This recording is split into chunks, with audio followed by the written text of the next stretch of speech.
নাজরীন ঢাকা যাওয়ার জন্য এখন কাউন্টারে বসে রয়েছে, কিন্তু কাউন্টারে বসে স্থির না, দেখেন টেবিলের উপরে চেয়ারের উপরে বিভিন্ন জায়গায় ঘুরে বেড়াচ্ছে, কেমন করে দাঁড়িয়ে রয়েছে ওখানে। এরপর নাচানাচি করছে, এই যে একটু বের হয়ে স্থির না, কোথাও সারাক্ষণ দৌড়াদৌড়ি করে। আজকে সে ঢাকা যাবে, এই জন্য সে খুব খুশি।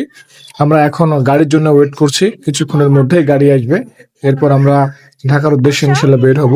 কিন্তু যতটুকু সময় আমরা বসে রয়েছি ততটুকু সময় সে দেখেন কেমন লাফালাফি করছে।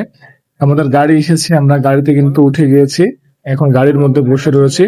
কিন্তু সে তো দুষ্টু, এখন বসে বসে সে ডাল ভাজা খাচ্ছে, এই যে চানাচুরের মতো এক ধরনের ভাজা, খুব স্বাদের মজা, এটা খাচ্ছে আর বলছে যে আমরা ঢাকা চলে যাচ্ছি।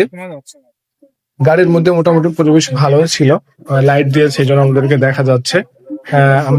আমি যাচ্ছি, জান্নাত যাচ্ছে, ওর আম্মা যাচ্ছে, তো আমরা সবাই খুশি। ওর আম্মা পাশে বসে রয়েছে। কিছুক্ষণের মধ্যে গাড়ি ছেড়ে দিল, দেখেন আমরা পদ্মা টোল প্লাজা চলে এসেছি। পদ্মা সেতু দেখবো আমরা, সেটা খুব খুশি। রাত্রেবেলা পদ্মা সেতু বেশ সুন্দর দেখা যায়।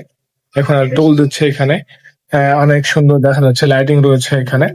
আমাদের বাসে বসতে একটু সমস্যা হচ্ছিল, কারণ সমস্যা